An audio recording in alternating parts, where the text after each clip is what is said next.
മുഖ്യമന്ത്രി V D സതീശനോട് അടുപ്പമുള്ള മുഹമ്മദ് ഹുസൈൻ MDMA-യുമായി പിടിയിലായതോടെ പ്രതിസന്ധിയിലായത് പോലീസിന്റെ അഭിമാന പദ്ധതിയായ തൂഫാനാണ്. മുഹമ്മദ് ഹുസൈനും മുഖ്യമന്ത്രി വി ഡി സതീശനും തമ്മിൽ അടുത്ത ബന്ധമെന്നാണ് എന്ന് തോന്നിപ്പിക്കുന്ന വീഡിയോകളും ചിത്രങ്ങളും പുറത്തു വന്നതിന്റെ ഞെട്ടലിലാണ് ഓപ്പറേഷൻ തൂഫാന് നേതൃത്വം നൽകുന്ന ആഭ്യന്തര വകുപ്പ്. 130-ലേറെ ഗ്രാം MDMA പിടികൂടിയിട്ടും അതിൽ കൃത്യമായ അന്വേഷണം നടത്താനും പോലീസിന് കഴിയുന്നില്ല. TV പ്രസാദ് വിവരങ്ങളുമായി ചേരുകയാണ്. TV പ്രസാദ്, മുഹമ്മദ് ഹുസൈന്റെ ഈ പറയുന്ന ലഹരി ബന്ധം, ഹുസൈന്റെ കൂട്ടാളികളായി പിടിയിലായവരുടെ ഗുണ്ടാബന്ധം തുടങ്ങിയ കാര്യങ്ങളൊക്കെ, സാമ്പത്തിക തട്ടിപ്പ് തുടങ്ങിയ കാര്യങ്ങളൊക്കെ ഈ ക്രിമിനൽ സംഘം എത്ര വലുതാണ് എന്നത് വ്യക്തമാക്കുകയാണ്. ഇപ്പോൾ ലഹരി ഉപയോഗം എന്ന് പറയുന്നത് ഒരാൾക്ക് മറച്ചുവെക്കാൻ കഴിയും, പക്ഷേ ഇതൊരു മൊത്തക്കച്ചവടക്കാരനാണ്. അപ്പോൾ എത്രത്തോളം ഈ സിസ്റ്റത്തെ ദുരുപയോഗം ചെയ്തിട്ടുണ്ട് എന്നതാണ്. അതാണ് മാധു ഇതിൽ ഏറ്റവും പ്രധാനപ്പെട്ട കാര്യവും. 139 ഗ്രാം ആയി പിടികൂടുന്നത് കണ്ണൂർ കാസർഗോഡ് ജില്ലാ അതിർത്തിയായ കാലിക്കടവിൽ വെച്ചാണ്. വാഹനത്തിൽ ഹുസൈനെ കൂടാതെ വേറെയും 3 പേരുണ്ടായിരുന്നു. ആ വാഹനത്തിന്റെ പിൻസീറ്റിന്റെ അടിയിൽ ഒളിപ്പിച്ച നിലയിലായിരുന്നു ആ MDMA ഉണ്ടായിരുന്നത്. യഥാർത്ഥത്തിൽ പോലീസിന് വിവരം കിട്ടിയത് കണ്ണൂരിൽ നിന്ന് കൈമാറുന്നതിനിടെ പിടികൂടുന്ന നിലയിലുള്ള ഒരു വിവരമായിരുന്നു. അതായത് ഈ സംഘം കഴിഞ്ഞ കുറെ കാലങ്ങളായി ഈ ലഹരി കടത്ത് നടത്തിയിരുന്നു എന്നുള്ളതാണ് പോലീസ് ഉദ്യോഗസ്ഥരിൽ നിന്ന് തുടക്കഘട്ടത്തിൽ സംസാരിച്ചതിൽ മനസ്സിലായത്. മാധു, ഇതിൽ എറണാകുളം കേന്ദ്രീകരിച്ച് ഒരു സ്ത്രീയുമുണ്ട് എന്നുള്ളതാണ്. 500 ഗ്രാമാണ് ഈ ദിവസം അവരുടെ കയ്യിൽ ഉണ്ടായിരുന്നത്. എറണാകുളം അടക്കം 5 ജില്ലകളിലാണ് ഇവർക്ക് സപ്ലൈ ഉള്ളത്. അങ്ങനെ കാസർഗോഡ് വിദ്യാനഗറിലെ അടുത്ത ഇടനിലക്കാരനെ തേടിയായിരുന്നു ആ യാത്ര. അതിനിടയിലായിരുന്നു പോലീസ് സംഘത്തിന്റെ വലയിലായത്. മറ്റൊരു കാര്യം പറയട്ടെ മാധു, ഇത് പിടിയിലായതിനു ശേഷം ഇത് പിടിച്ച ഡാൻസ് ഓഫിന്റെ ഉദ്യോഗസ്ഥരും ചന്ദേര പോലീസ് സ്റ്റേഷനിലെ ഉദ്യോഗസ്ഥരും എല്ലാം നിശബ്ദരാണ് എന്നുള്ളതാണ്. അവിടുന്ന് അങ്ങോട്ടേക്ക് ഒരക്ഷരം ആരോടും ഇതിനെക്കുറിച്ച് ഷെയർ ചെയ്യുന്നില്ല. അതീവ രഹസ്യമായിട്ടാണ് നീക്കങ്ങളെല്ലാം. പക്ഷേ ഇതിലൊരു പ്രശ്നമുള്ളത് തൂഫാനെ ഇത് പ്രതിസന്ധിയിലാക്കുന്നു എന്നുള്ളതാണ്.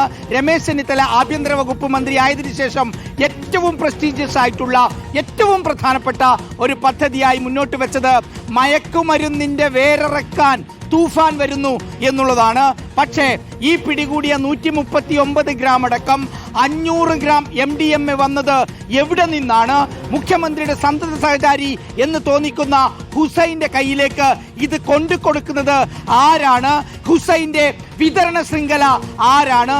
ആ വിതരണത്തിനും കൈമാറ്റത്തിനും മുഖ്യമന്ത്രി വി ഡി സതീശനുമായുള്ള ബന്ധം ഉപയോഗിച്ചിരുന്നോ എന്നുള്ളതാണ് ഉയരുന്ന പ്രധാനപ്പെട്ട ചോദ്യം. പക്ഷേ ആ ബന്ധം കണ്ടെത്താൻ ഇനി പോലീസിന് കഴിയില്ല, തുഫാൻ ടീമിന് കഴിയില്ല. കാരണം മുഖ്യമന്ത്രിയുടെ ഏറ്റവും പ്രിയപ്പെട്ട ഒരു അനുയായിയായിപ്പോയി ഇത് എന്നുള്ളതാണ്.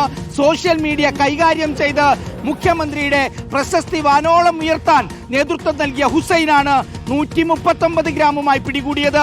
പിന്നെ എങ്ങനെയാണ് ലഹരിയുടെ വേറെറുക്കാൻ ഇനിയിപ്പോൾ ചെന്നിത്തലയുടെ നേതൃത്വത്തിലുള്ള ആഭ്യന്തര വകുപ്പിനെ നിയന്ത്രിക്കുന്ന ഈ പോലീസ് സംവിധാനത്തിന് കഴിയുക എന്നുള്ളതാണ് ഉയരുന്ന പ്രധാനപ്പെട്ട ചോദ്യം. ഇതാണ് മാധു, മുഖ്യമന്ത്രി വി ഡി സതീശനുമായുള്ള അടുപ്പം വെച്ചാണോ ഹുസൈൻ ഈ മയക്കുമരുന്ന് കച്ചവടം എറണാകുളത്തും കണ്ണൂരും കാസർഗോഡും വയനാടും കോഴിക്കോടുമെല്ലാം നടത്തിയത് എന്നുള്ളതാണ് ഉയരുന്ന പ്രധാനപ്പെട്ട ചോദ്യം. ഇനിയിപ്പോൾ ഈ 139 ഗ്രാം MDMA കണ്ടുപിടിച്ച ഈ കേസ് എങ്ങോട്ടേക്ക് അന്വേഷണം പോകും എന്നുള്ളതാണ് കേരളം ഉറ്റുനോക്കുന്നത്. ഉറപ്പിച്ചു പറയുന്നു, ഇവിടെ നിന്ന് ഒരടി മുന്നോട്ട് പോകാൻ തൂഫാൻ സംഘത്തിന് കഴിയില്ല. അതിനർത്ഥം ഈ കേസുമായി ബന്ധപ്പെട്ടുള്ള തൂഫാൻ ഇവിടെ സ്റ്റോപ്പ് ആകുന്നു. അതായത് ഹുസൈൻ കൊണ്ടുവന്ന മയക്കുമരുന്ന് എവിടെ നിന്ന്? എറണാകുളത്തെ സ്ത്രീയായ ഇടനിലക്കാരി ആര്? മറ്റു ജില്ലകളിലെ ഇടനിലക്കാർ ആര്? എവിടെയൊക്കെ വിതരണം ചെയ്തു? ആ അന്വേഷണം നിലയ്ക്കുകയാണ്.